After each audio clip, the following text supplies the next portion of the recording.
Trustee Dewart? Here. Trustee Lemieux? Here. Trustee Meyer? Here. Trustee Toll? Here. Will everybody please stand for the Pledge of Allegiance? I pledge allegiance to the flag of the United States of America, to the republic for which it stands, one nation, under God, indivisible, with liberty and justice for all. Okay. At this point, we have a couple of awards and proclamations to read this evening. This is a proclamation designating October 2018 as Fire Prevention Month. Whereas in 2017, U.S. fire departments responded to 1,345,500 fires, or one fire every 28 seconds, and whereas nationwide there were 3,280 fire deaths, or one every 197 minutes, and whereas property loss resulting from fire during the same period totaled in excess of $14.3 billion, and whereas an enlightened and supportive citizenry can be effective in reducing both loss of life and property damage resulting from fire, and whereas the Village of Lake Bluff is committed to protecting its citizens from fire losses, and whereas the Village of Lake Bluff is served by an all-volunteer fire department which works with its residents to promote fire safety. Now therefore be it proclaimed by the Village President and Board of Trustees of the Village of Lake Bluff, County of Lake, and State of Illinois, we hereby proclaim October 2018 Fire Prevention Month in the Village of Lake Bluff. Village of Lake Bluff residents are encouraged to change the batteries in their home smoke detectors, form a fire escape plan for their home, and participate in continuing information and educational activities of the Lake Bluff Fire Department during Fire Prevention Month and throughout the year, and to practice fire safety and prevention on a continuing basis. And thank you very much, Lake Bluff Fire Department, for all you do and will continue to do. Proclamation declaring the week of September 23rd to 29th, 2018 as National Rail Safety Month. Whereas 2,105 rail grade crossing collisions resulted in 807 personal injuries and were responsible for 274 fatalities in the United States during 2017. Whereas 1,027 trespassing incidents have occurred in the United States, resulting in 520 pedestrians being killed and another 507 injured while trespassing on railroad property rights of way during 2017. And whereas Illinois ranked in the top 3 nationally for highway rail crossing incidents in 2017, and whereas educating and informing the public about rail safety, reminding the public that railroad rights-of-ways are private property, enhancing public awareness of the dangers associated with highway rail grade crossings, ensuring pedestrians and motorists are looking and listening while near railways, and obeying established traffic laws will reduce the number of fatalities and injuries. And whereas the International Association of Chiefs of Police, National Operation Lifesaver, United States Department of Transportation, and all local, state, county, and railroad law enforcement officers, first responders, and railroad corporations commit to partnering together in an effort to educate at a national level all aspects of railroad safety, to enforce applicable laws in support of National Rail Safety Week. Now, therefore, be it proclaimed by the Village President and Board of Trustees of the Village of Lake Bluff, County of Lake, State of Illinois, we hereby proclaim the week of September 23rd to 29th, 2018 as National Rail Safety Week, and we encourage all citizens to recognize the importance of rail safety education. Thank you. We now have the consideration of the minutes of the September 10th, 2018 Village Board meeting. Do I have a motion? So moved. So moved. Thank you by Mr. Lemieux. And do I have a second? Second. Second for Mr. Toll. Thank you. Any additions, corrections? Hearing none. All in favor? Aye. Thank you. All righty. At this time, we also have the option to set the order of the meeting, and I'm going to suggest this evening that we move up number 15, number 16, and number 21. Any others that need to be moved up? Okay, Do we need to do number 5? pardon? Without any objection for that? Is everyone okay? Do we need to do 5 first? Non-agenda, yes, I will do that, thank you. Mm-hmm. But I just want to, is that okay No to give that up? objection. No Okay, objection. thank you. Yes, and I will ask at this point in time, we always allow 15 minutes at the beginning of the meeting for anyone that might like to speak regarding something that is not on this evening's agenda. Would anyone like to expound tonight? Okay, then we will go back to the order of the meeting with number 15, 16, and 21.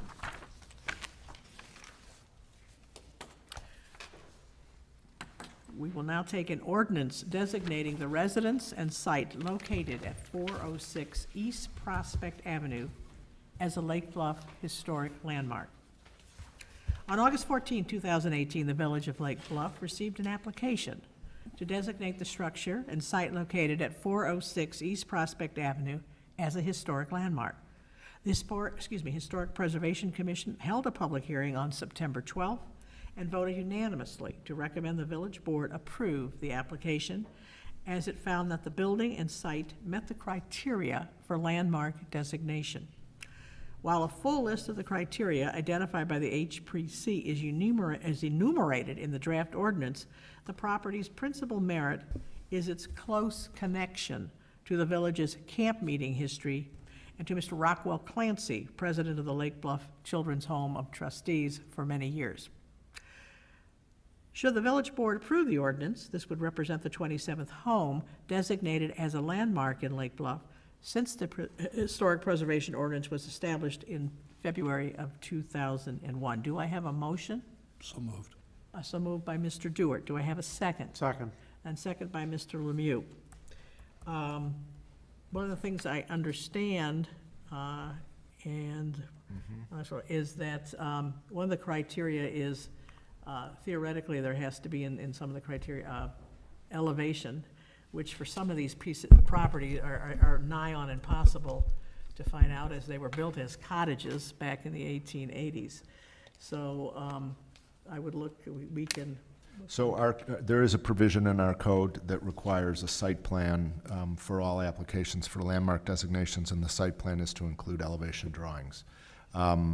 So those have not been submitted as of yet on this application. As the president said, many applications and many previous designations have gone forward without those elevations, probably for the same. But there are no, these were done, They'd many of have- these houses were just done, they didn't have that. Or they'd have to be created. They'd have Right, to hire an architect and that do seems to them. be an unnecessary. So the board can approve the ordinance tonight on first reading, and then decide on second reading whether you want the elevations or whether you're willing to approve on second reading, notwithstanding the technical non-compliance, as it were, with the application requirements. It's in your authority to make that decision. Can we modify the ordinance at some point to allow us to have the discretion to waive that in certain instances if we see fit? You may. I'd like to do that. Okay. All righty, so this is first, this is first reading. Any comments or questions here outside of that? This is a voice vote. All in favor? Aye. Thank you. And I suppose, do I need to make a formal motion to amend that ordinance, or that's just notice to the It's administration? noticed. Just notice By- that we will make that change. You are hereby noticed. It would make that an easier way to be able to approve these. Okay, number 16, which is an ordinance designating the residence and site located at 502 East Prospect Avenue as a Lake Bluff historic landmark. On August 13th, 2018, the Village of Lake Bluff received an application to designate the structure and site located at 502 East Prospect as a historic landmark. The Historic Preservation Commission held a public hearing on September 12th, 2018, and voted unanimously to recommend the village board approve the application as it found that the building and site met the criteria for landmark designation. While a full list of the criteria identified by the HPC is enumerated in the draft ordinance, the property's principal merit is its relationship to Earl T. Red Harlan, a prominent local developer, as well as to the site of the Hotel Irving, and noticeably a stone basin believed to be a remnant of the hotel remains on the site. Should the village board approve the ordinance, this would represent the 26th home designated as a landmark in Lake Bluff, since the historic preservation ordinance was established in February 2001. Do I have a motion, please? So moved. So moved by Mr. Lemieux, thank you. Second. And second by Mr. Meyer. Any comments or questions? All right. Elevation available or no? Yeah, elevation On was this one, available, was on this one, did have elevation. All in favor? Aye. Thank you. All right, we now have, number 21, a resolution approving a plat of subdivision for the property located at 202 Ravine Forest Drive, which is called Leduc's Ravine Forest Drive subdivision. The property located at 202 Ravine Forest is currently 2 lots that are a combined 175 feet by 165 feet. The parcel currently contains 1 single-family residential home. James Leduc and Associates, petitioner and property owner, have submitted an application to re-subdivide so as to adjust the lot lines to enable the construction of a new single-family home upon Lot 1. Mr. Leduc has indicated he plans to retain the existing single-family home upon Lot 2 following the re-subdivision. Both lots and any resulting construction on Lot 1 would be required to conform to the Lake Bluff zoning ordinance. The subdivision is not required to be reviewed by the Joint Plan Commission and Zoning Board of Appeals, as it meets the criteria for an exemption under Section 11-6-2B of the subdivision code. The subdivision does not create any additional lots, does not reduce any lot to any area smaller than required by the Lake Bluff zoning ordinance, or create any non-conforming conditions under the zoning ordinance. Staff recommends that the village board approval be subject to the following conditions: a delayed effective date till after the removal of an existing garage necessary to conform with the zoning ordinance, and the applicant maintain parking on Lot 2 after the garage is removed in conformance with village regulations. Do I have a motion? So moved. So moved by Mr. Dewart, and a second, please. Second. A second by Mr. Toll. Any questions, comments? All right, this is a roll call. Trustee Ankerman? Aye. Trustee Dewart? Aye. Trustee Lemieux? Aye. Trustee Meyer? Aye. Trustee Toll? Aye. Okay. All right, we go back to the regular agenda with the village finance report, warrant report for September 16th through 30th, 2018, which is expenditures of village funds for payment of invoices in the amount of $359,126.43 for September 16th through 30th.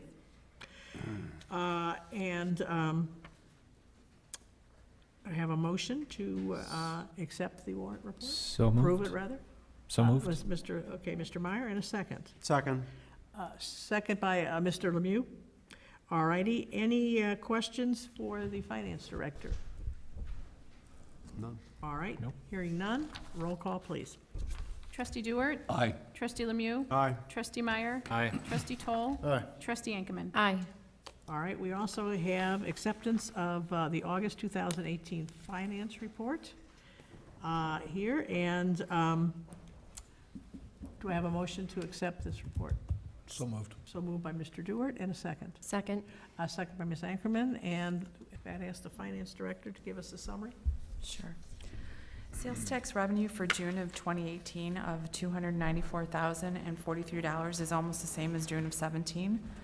I'd like to make an acknowledgement of Trustee Inkerman's correction to page 2 with regards to the home rule sales tax. The FY17 home rule sales tax should be $559,704.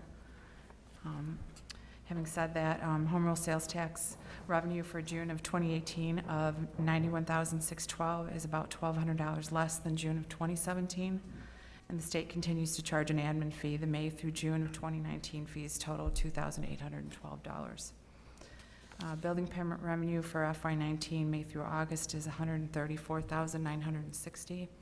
And the FY19 expenditures of $3,469,081 are $874,477 greater than the expenditures of the same period in FY19, of which $678,000 can be attributed to capital expenditures.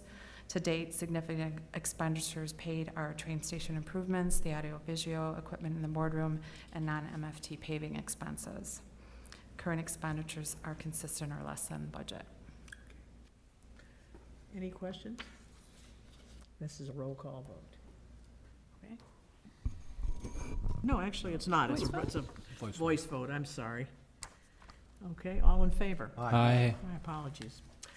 Okay, thank you. You're welcome. We also now have an acceptance of the FY 16-17 Comprehensive Annual Financial Report, commonly known as the CAFR.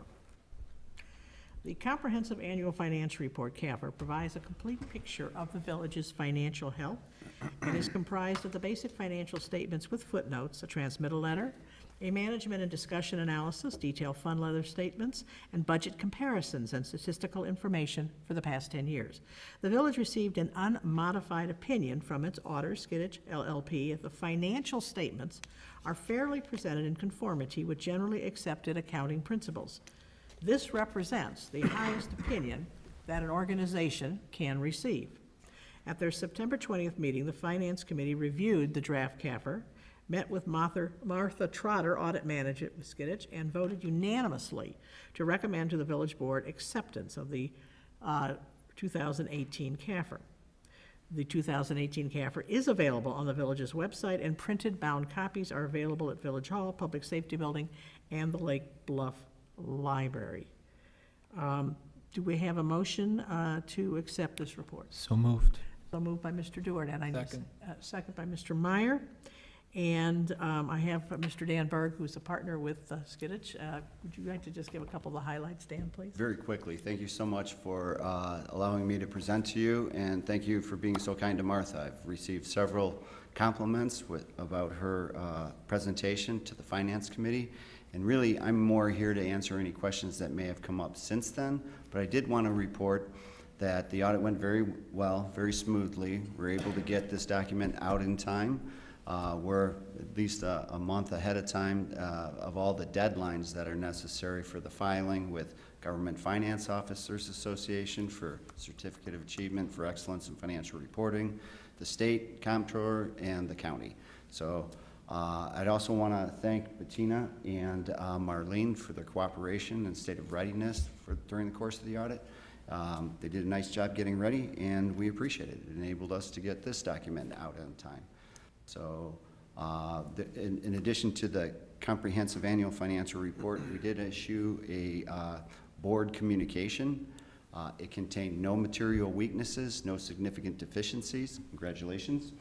There's a couple odds and ends that we put into the board communication that did not rise to the level that require communication to the Board of Trustees.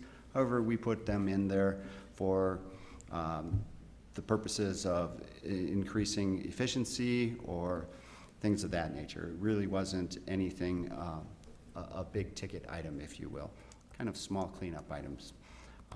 With that, I'd be happy to answer any questions you might have about the documents before you, the process, or anything else that might be on your mind. Questions, anything? No, Ms. Trotter did a tremendous job. I'll let her know. Yeah, Thank you. Thank you, Dan, very much. Thank you. Thank you. Okay. Take care. Did I do I need an acceptance of this? Did I do that? We did motion. Okay, I need a motion to accept. Already, did I do that? I think you did that already. I think I did that, It was yeah, that's Mark what I and me did. second. Okay, we have anything else from the group here? You got to vote. Well done to Bettina. Nicely done. Yes, very much so. Thank you for the A whole nice thing that rookie went very year. smoothly. Yeah. Okay, all in Mark's- favor? Aye. Aye. Thank you. Yeah, it marks Bettina's anniversary, right? Okay. She survived a year with us. Okay. All righty. We have the village administrator's report. Our administrator is in Baltimore attending a seminar, but we have a request from the Lake County Joint Water Action Agency, commonly known as JAWA, to waive building permit fees to add sound attenuating hoods for 700 East Blodgett Avenue. Jeff, could you kind of just elaborate this a little bit for us here? So the CLC Jawa was at the Architectural Board of Review at their last meeting, and one of the items later on the agenda is to, approve the site plan review for this item. But it consists of adding 2 hoods over vent louvers on the back of the building, so kind of on the northeast corner of the building. And as CLC Jawa and other nonprofit organizations have requested in the past, they are asking for a waiver of the permit fees.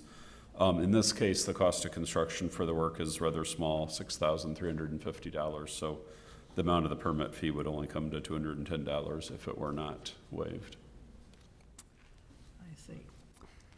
Okay. Any comments or things from the board?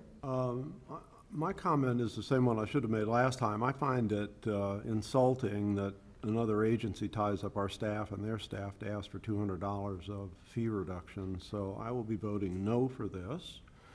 And I would also like to request that Finance Chair Dewart put this on an upcoming agenda, and I would like to recommend that if it's under $1,000, it doesn't go to staff and it doesn't come to us for a waiver. It just takes too much staff time. In this case, it took Jawa's staff time and our staff time to look at this. It takes our time to read the material. It takes our time to discuss it, and it just, for under $1,000, I don't think it's worth it. So I would recommend the Finance Committee change the policy and say under 1,000, don't ask. We'll take that up at our next Finance Committee meeting and ask you to maybe jot down some ideas in terms of the scope and detail that you would find positive. And do you have any comment on that? I felt the same way and felt remiss that I hadn't made some comment the last time, because the cost of preparing it on their side probably exceeded the amount of benefit that they would get, and that's not even considering what staff had to do to prepare. So I concurred and wanted to say And that. I'm further concerned because the scope of something like this versus a specifically local Lake Bluff institution versus a multi-agency like Jawa, where the benefit we derive is exceedingly small compared to the scope of the entire Jawa organization. They do happen to live here, but at the same time, we don't really receive any clear benefit from that. We're not serving directly our nonprofit colleagues here in the village. So I'd put that as part of the composition as well. Good, that's a good point. Yeah, and I'm fully supportive of what Paul just said. I think it makes a lot of sense, and that's what we ought to do. All right, we have it as an agenda item here, so we can either do that, or we can we pull it and send it to the Finance Committee? Well, I'd Or do you just wanna say, vote up and down? I'd I vote up or probably down need to on vote Vote that. up or down right now, Yeah. that's, Yeah. whatever you want to do on this one's fine with me. Okay, so, thank you very much, Jim. This is the request, village received the attached letter requesting a waiver of permit fees to add 2 sounds attenuation, which we've already mentioned, to the raw pump station at 700 East Blodgett. The total cost is $6,350. If a waiver is not granted, CLC Jawa would pay a $210 permit fee. Similar requests have always been considered on a case-by-case basis. All right, do I have a motion to approve? So moved. So moved, thank you by Mr. Lemieux, and a second. I'll second it. And second, Mr. Meyer. This would be a roll call vote. Okay. Trustee Lemieux? No. Trustee Meyer? Aye. Trustee Toll? Aye. Trustee Ankman? Nay. Trustee Dewar? No. Motion fails. Motion fails, and so therefore, I think it would go just to, per trustee Lemieux's suggestion, to the Finance Committee, and they will work that out for us. Thank you. All right, we have the acceptance of correspondence. No, I'm sorry, I have one more here. We've got the village attorney's report. Do you have anything tonight? I do not. All right, village president's report is the appointment of Tim Morris, local resident, to the Police Pension Fund Board. I mentioned him last week. He is a local resident and deals with local finance with offices at 10 East Scranton here in Lake Bluff. And so I am recommending the appointment of him to our Police Pension Fund Board. Do I have a motion? So moved. And so moved by Ms. Ankerman, and do I have a second? Second. Second by Mr. Toll. Any questions or anything regarding that? All in favor? Aye. Aye, thank you.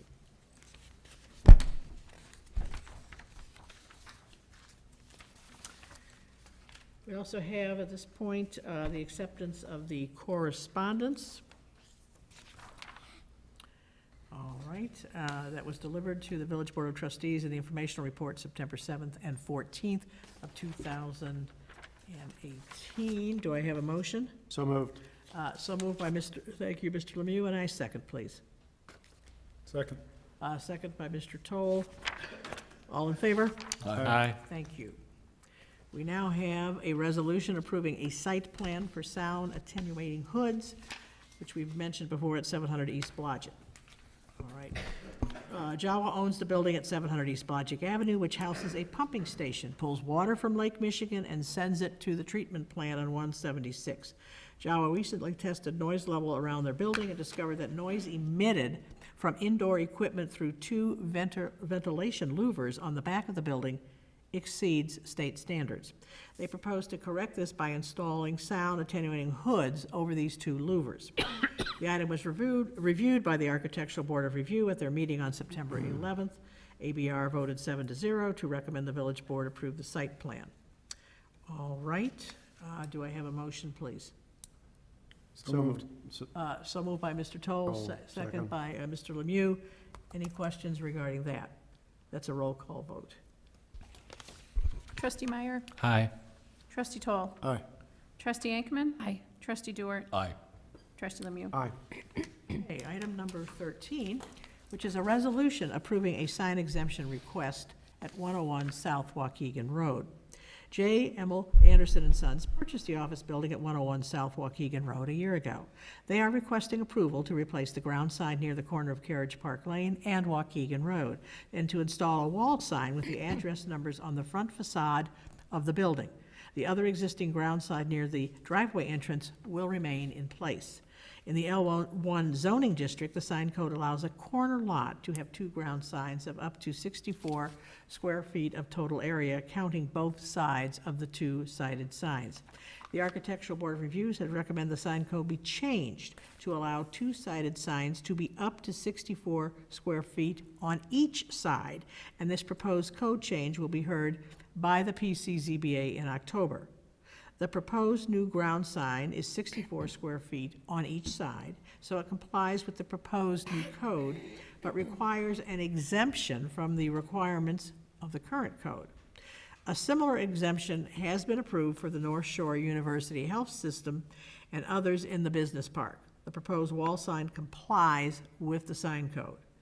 Architectural Board of Review considered the proposed signs at their September meeting and voted 7-0 to recommend the village board approve the sign exemption. In preparation for the village's board consideration of the request, the neighboring property owners have been notified of the meeting date, and a resolution has been prepared transmitting the ABR's recommendation. Do I have a motion? So moved. So moved, that was, okay, Mr. Meyer, and do I have a second? Second. Second by Ms. Ankerman. Any questions? Hearing none, roll call, please. Trustee Toll? Aye. Trustee Ankman? Aye. Trustee Dewart? Aye. Trustee Lemieux? Aye. Trustee Meyer? Aye. Number 14, which is a resolution amending the Capital Asset Policy Manual. Attached is a resolution to amend the Fixed Asset Policies Manual to include a capital asset policy establishing a $5,000 capitalization threshold and useful life to be applied to assets in order to ensure that depreciation expenses do not appear overstated. The village's auditor, Skiddich LLP, recommended this amendment. On September 20th, 2018, following its review of the policy, the Finance Committee recommended the board adopt the policy changes as per the resolution. Do I have a motion, please? So moved. Okay, thank you, Mr. Dewart. And a second. Second. Second by Mr. Lemieux. Any questions for the finance director or anyone else? Bettina, this also had a second leg to it, right? The infrastructure at $100,000? Yes, that was Okay, I changed. noticed in the write-up just focused on the $5,000 level, but we also are changing the threshold for infrastructure. Right, there's a schedule in the policy that has infrastructure thresholds for various things, and we did discuss in the meeting that the infrastructure threshold would be 100,000 Okay. And that's stated here. in the policy. Okay, any other All good? questions? Okay. Okay, that is a roll call vote. Trustee Ankman? Aye. Trustee Dewart? Aye. Trustee Lemieux? Aye. Trustee Meyer? Aye. Trustee Toll? Aye. Okay, all right. We now move ahead. We have done the others. We're now moving ahead to number 17, which is an ordinance amending the Lake Bluff zoning regulations relating to swimming pools. Do I have a motion? So moved. So moved by Mr. Meyer and a second. Second. Second by Mr. Toll. At its regular meeting in August, the PCZBA held a public hearing to consider amendments to the Lake Bluff zoning ordinance that would relax the standards applicable to swimming pools in residential areas. At the conclusion of the public hearing, the PCZBA recommended unanimously that the village board, by text amendment, replace the current location restriction for swimming pools with new regulations prohibiting pools within the front yard of a lot, within 10 feet of any lot line, or within any minimal corner lot side yard setback. Remove swimming pools from the calculations for maximum permissible lot coverage or floor area ratio. No longer prohibit swimming pools on lots where any other non-conformity exists. Eliminate language applicable to commercial swimming pools, as this section is in the residential chapter of the zoning ordinance. At its August 27th meeting, the village board remanded this item to the PCZBA for further review with a request that they consider how above-ground swimming pools should be regulated if allowed. Following a discussion at the PCZBA September regular meeting, the PCZBA voted to recommend the zoning regulations regulate above-ground swimming pools in the same manner as below-ground swimming pools. Do I have any comments or things? I have one. I know the August 10th memo from Glenn to the PCZBA mentions we're the only community that calculates or includes swimming pools in calculating FAR and lot coverage. And in-ground pool is the only form of construction that would increase these measurements and not produce visible bulk. I would argue that an above-ground pool does actually produce visible bulk, and I think it should be treated differently than an in-ground pool. So I think the 10-foot setback is appropriate, but perhaps we should also consider leaving an above-ground pool in the calculation for either FAR or square footage. And I'm with Aaron on that. I think that makes a lot of sense. I do have one question to make sure I understand one very important point. While the preface to this talks about relaxing things, I want to be very clear. We are not removing these pools, whether they be above ground or in ground, from any requirements as to impervious surface. Is that correct? Did you hear that? I think, Anybody? Who's Yes, that? that's Jeff, correct. is that, that's correct. All right, I just want to be very clear that we're not doing things that are going to relax that very important issue as to the ability of the ground to absorb water. Okay. I also agree with Aaron that they should be included in bulk calculations because they do represent visible bulk. The other thing I would like to see as well is a setback, and I liked, I think it was Wilmette has got a requirement of a 1-foot setback for every foot above ground, and I think that should be required. My issue is, and I raised this at the meeting in August when we remanded it back, that according to the materials we received, the average height of an above-ground pool is 48 to 54 inches. So if you just take 48 inches, put a deck on that, and put a 6-footer on top of that, you've got somebody that's standing 10 feet tall. So that really, on a 60-foot wide lot, you know, has somebody looking over your fence or, you know, kind of crowding your territory. So I understand that Wilmette's setback is slightly different because they only have the 1 foot per height requirement. They only have a 3-foot setback where we have 10. So I think the zoning board's rationale was we didn't need it because there was 10. My argument would be that a 4-foot platform with a 6-footer standing on it 10 feet from a property line is too much intrusion into a neighbor's backyard. So I would like to support Aaron. It should stay in the bulk. I'd also like to say it should be set back by 1 foot for every 1 foot above ground. And I guess in talking to Drew this afternoon, I guess we've got a couple of options here, Peter. I mean, one, I talked to Gary Peters, the chair of the zoning board, this evening right before the meeting, and I don't think the zoning board fully understood where we were coming from on this. And so he'd said, send it back, we'll look at it again. So obviously that's an option. Another option is just to stop sending it back and forth, since it seems like at least this side of the audience or board is clear about what they want to do.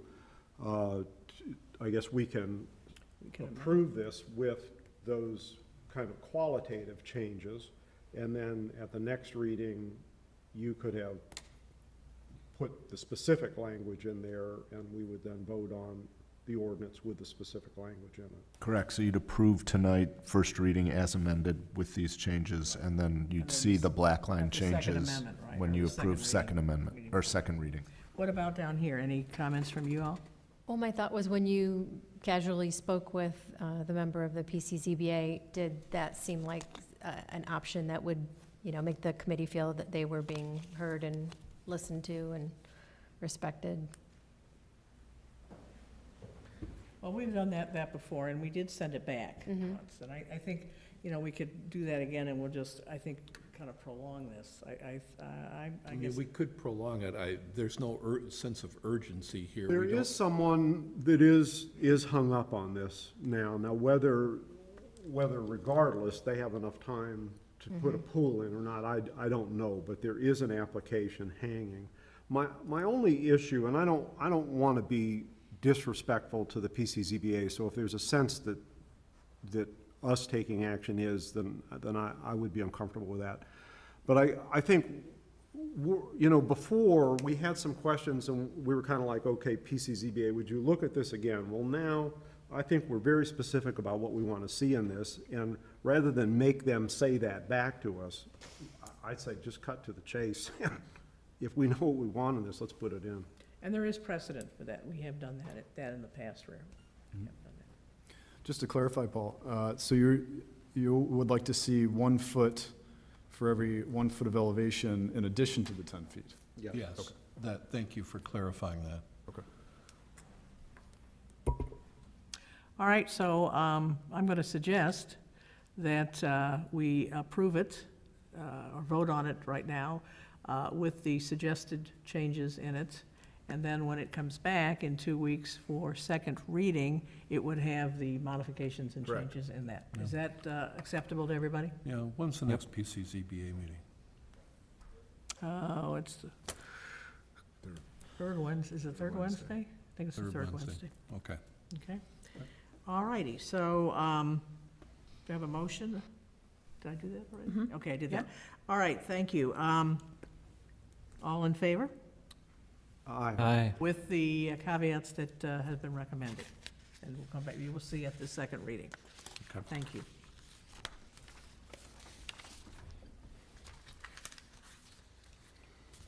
We now have a resolution approving a professional services agreement with Baxter and Woodman for the Village of Lake Bluff 2018 Water Valve Assessment Project.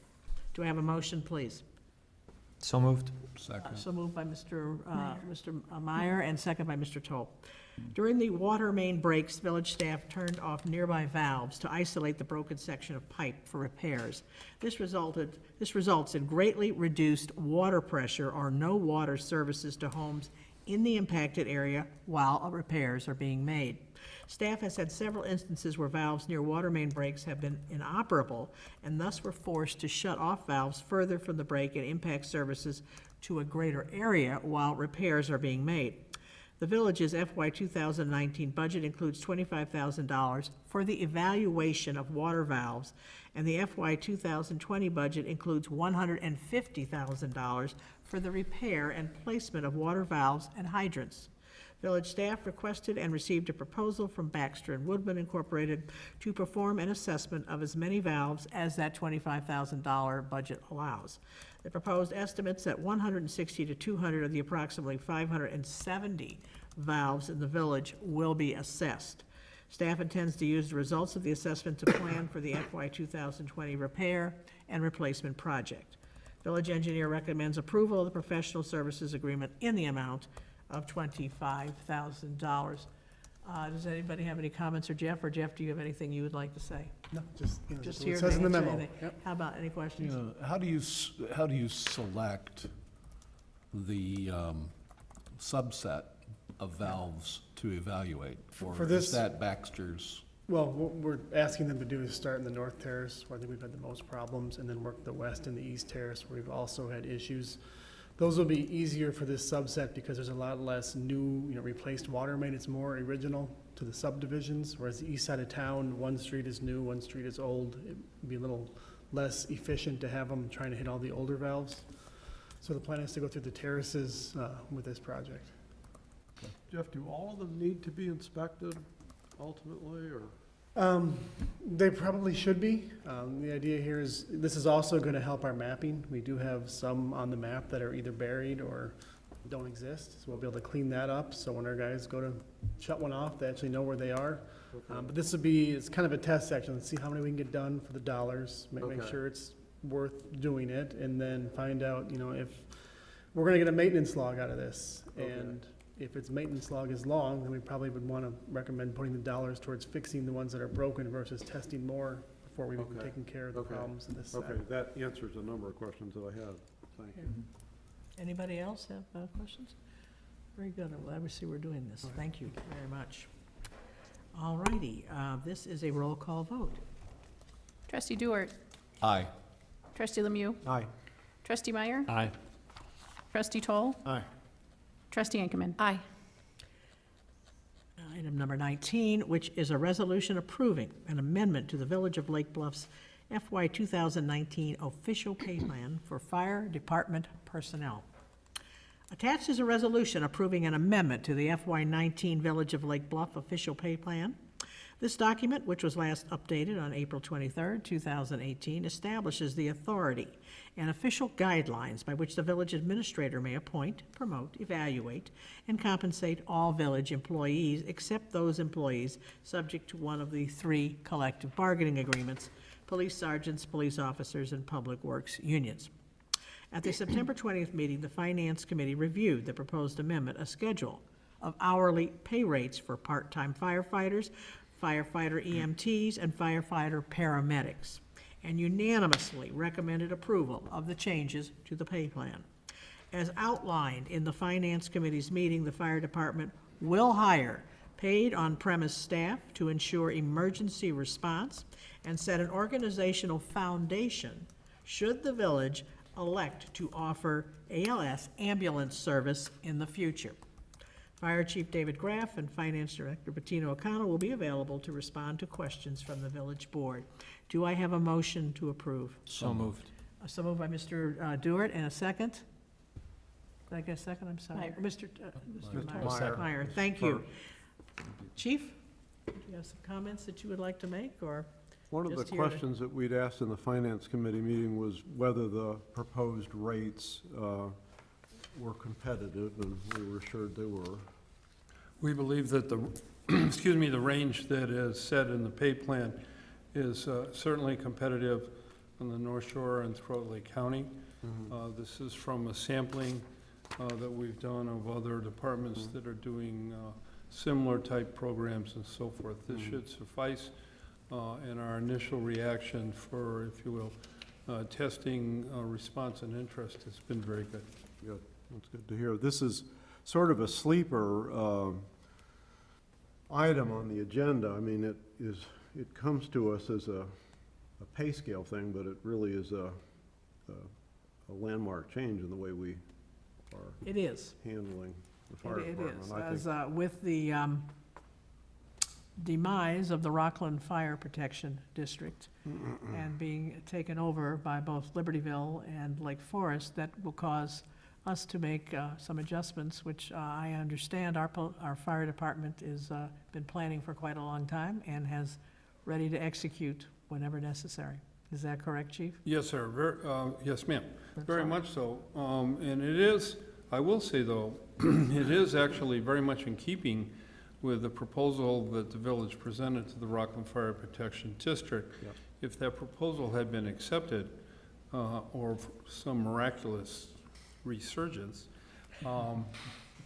this would also be required to make that Yes. plan work. Yeah, understood. The plan that we had worked out, and I know the finance and the board had discussed and reviewed and so forth, we have, if you will, brought in the scope of that to a degree where it would just encompass the village's fire department, but it is built on the foundation of what we had worked towards the combined proposal with the Rockland Fire Protection District. Our efforts, Greg and our other chiefs, and a whole number of subcommittees have been working very much forward on this, both in preparation with the proposal and now particularly, we feel very comfortable with our preparations and we feel that we'll be in very good shape. And I would just reassure the board and the village, the reaction of our volunteers has been to embrace this program. And we expect substantial participation from our own volunteers in this program. We feel quite confident that we're ready and that it'll work very well.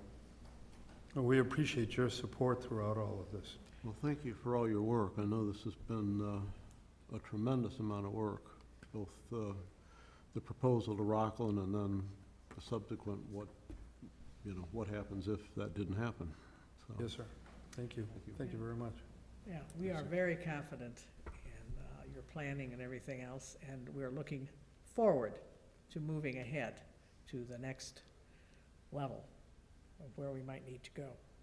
Well, I think Greg would agree with me, and it should be stated that, again, the membership of our department has worked, and the leadership has worked very tightly with the staff here at Village Hall, the board, and the finance committee, and so forth. And I think, again, our community should know that we have worked very much as a combined team across all aspects of the village towards this, to prepare and put forward what we think is the best plan. And so for that, I thank you for the guidance. And I understand that you have reached out to the volunteers at the Norwood Fire Department in Rockland, and Yes, again, the chiefs of this department appeared, was it last Tuesday? Yep. At a, Wednesday. thank you, a called meeting of the Norwood membership. We presented to them our vision for the future. As it now appears it will be occurring. We encouraged them to consider joining us as members of our department, whether it be at the volunteer level or the POP level. There were close to 30 members of their department there, and I would say that their response was overwhelmingly positive, and we have a substantial number of applications from their members to come aboard with us. So once again, we're actually, even without the Rockland department, we're bringing the two memberships together, as it turns out. So the foundation looks like it's very solid. Can you share some of the general features and the composition of POP with the volunteers and how that you expect that to work? Yes, thank you. Initially, the program will call for weekdays with a POP on station or in the station, with the overnight hours continuing to be manned and responded to as we do today. And that's calling out the volunteers. On the weekends, where volunteer participation is always a little bit more challenging, we will begin with the 24-hour POPs in the station with volunteers following behind. This is in, if you will, the startup stages, and would continue on certainly until some point in time if we began advanced life support services. Then we would need to change this configuration to a 24/7 to ensure that the ALS was being met on a timely basis with paramedics and so forth. One of the basic components to this overall program is that we will continue to have a substantial volunteer membership base. And that the POPs, there's no department really staffs where you can take care of everything. Our plan is that the POPs will provide the initial response to be on scene, to begin size up and other necessary operations. In a minor call, they can probably handle it. But again, as I said, it's very much based on the fact that we will continue to have a volunteer base. It will be, if you will, the second close following wave of arrival on the scene to mitigate a situation.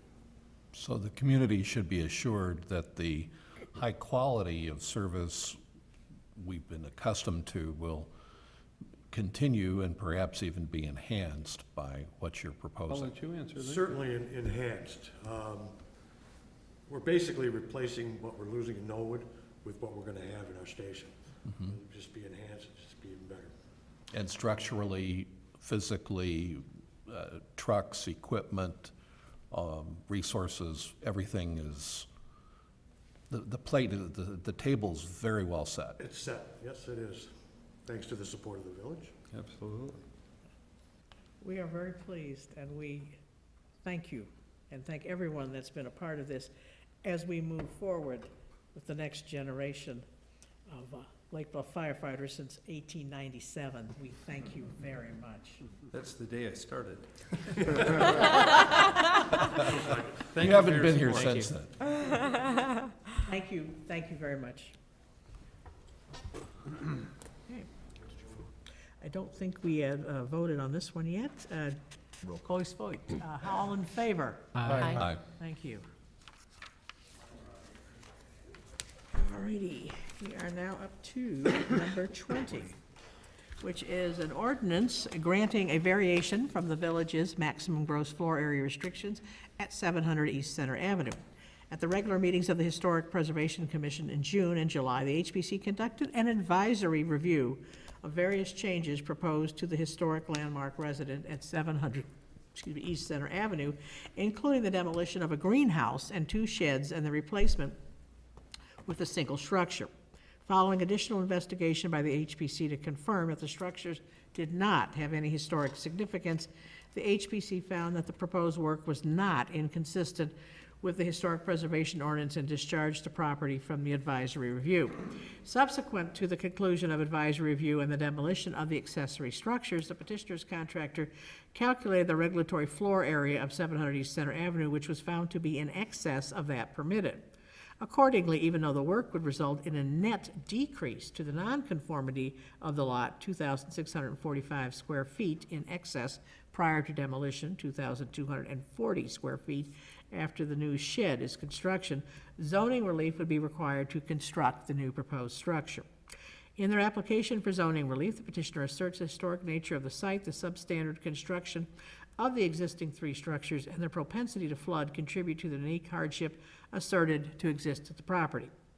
After conducting a public hearing at its September 17th regular meeting, the PCZBA evaluated the application in view of the standards for variation and unanimously recommend the village board grant the requested relief. Due to the cancellation of the board's October 8th regular meeting and the construction delays already incurred in the application, the petitioner has requested the board waive second reading and approve the ordinance on September 24th. Do I have a motion, please? So moved. So moved by Ms. Ankerman, and a second. Second. Second by Mr. Lemieux. Any questions or things on this one? All right. We'll do the first reading, and this would be a roll, is it just, no, just a voice vote? All in favor? Aye. Do I have a motion to waive second reading? So moved. So moved by Mr. Lemieux, and a second, please. Second? Second by Ms. Ankerman. That's a roll call. Roll call on that one, please. Sure. Trustee Lemieux? Aye. Trustee Meyer? Aye. Trustee Toll? Aye. Trustee Ankman? Aye. Trustee Dewar? Aye. Okay. We now have the trustees report. Do any of the trustees have a report tonight?